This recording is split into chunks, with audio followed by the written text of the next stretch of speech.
Hi, and welcome back. And in today's episode, we're going to actually drive the Cortina forwards and backwards. Now, I've jumped ahead and made a start on putting her back together. So let's get into it.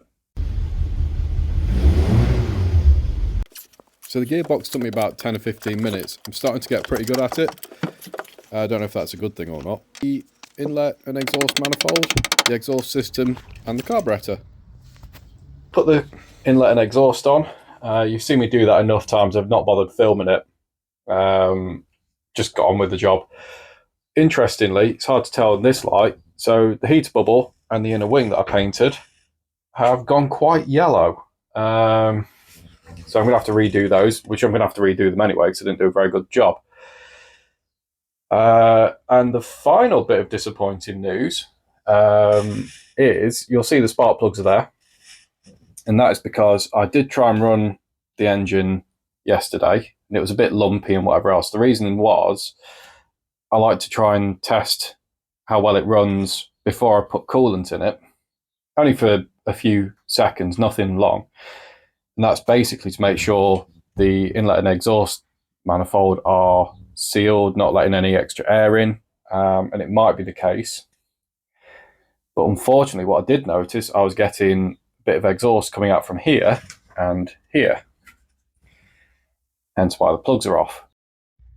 Yeah, so that's why the plugs are off.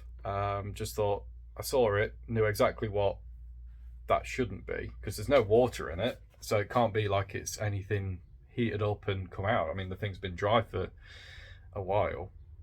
So did a quick compression test, 1 and 4 scoring about 150 psi, which is not bad, not brilliant. 2 was 125 and 3 not much better than that, so it's looking like there's a head gasket problem, hence why I'm getting exhaust coming through.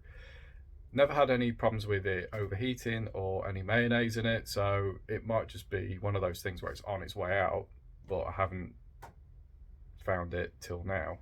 But yeah, so it'll run well enough for me to try and pull it out of the garage, do 6 foot forward, 6 foot back kind of job.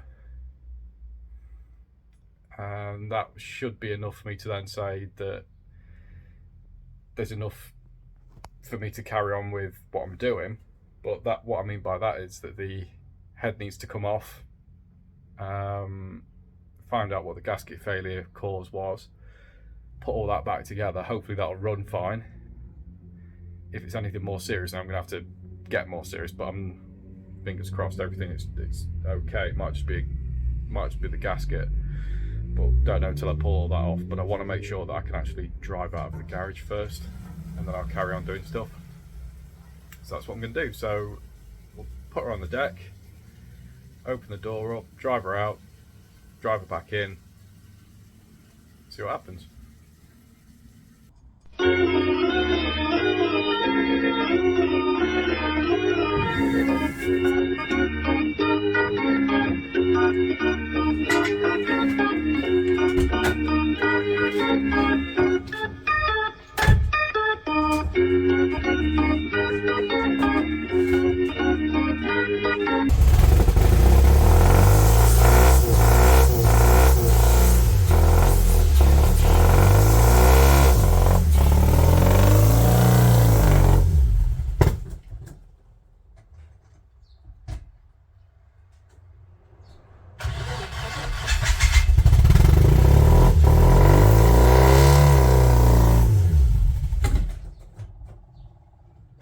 It's amazing to get the Cortina moving under her own power. I mean, it's been a long time since that's happened. I think October last year. Couple of positives to take away from it was that the clutch is really easy, so much better than the old AP clutch that I took out. So I'm quite happy with that. It was strange to get used to it because obviously I was sat on the floor and it's just not a good position. Getting reverse straight in, no problem, and yeah, it pulled away cleanly both times, so really happy with that. I didn't actually do anything else on the Cortina. All I did really was sweep the floor and push it back in because it's absolutely filthy. I've not had a chance to clean in here properly since doing the gearbox swap. So that's what I've been doing. Now I'm going to have a look at this cylinder head and see what I can do. So I think we'll do a compression test and go from there.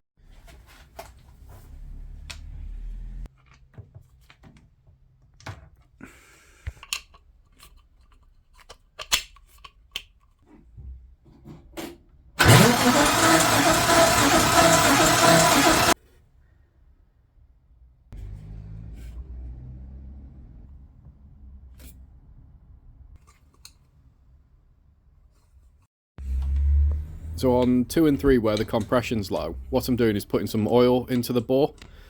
If the compression goes up, then that means there's a problem with the bottom end, and if it stays as it is, I know it's the head gasket or the head.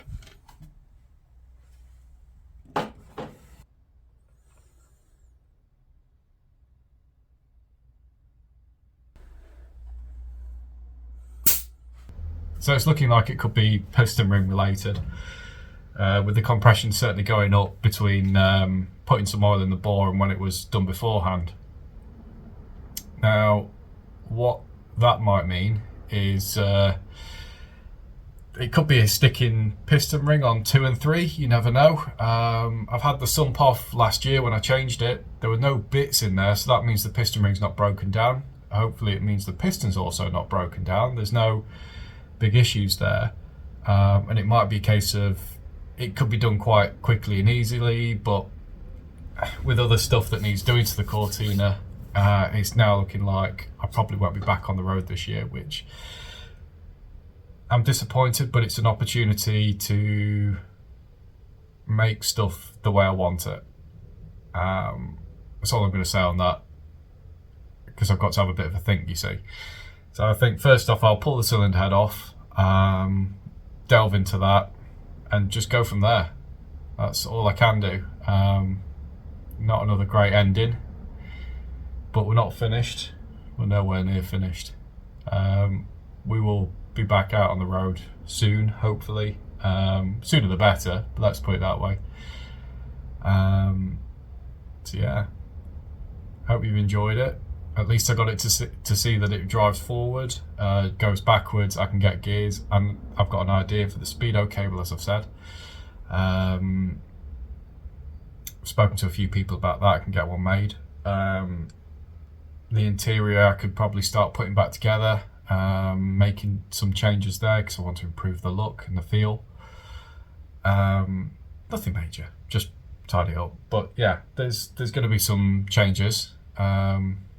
Namely, engine's got to come out again, which is a bit of a downer. But I suppose I can make some changes to the paint, which I need to do anyway. But we'll go from there. Sorry, dragging this out. I will think of a plan, and I'll be back soon. But in the meantime, drop me a like, get in touch. Love all that stuff. I think it's great. And I will see you soon. So thanks for watching. Thank you.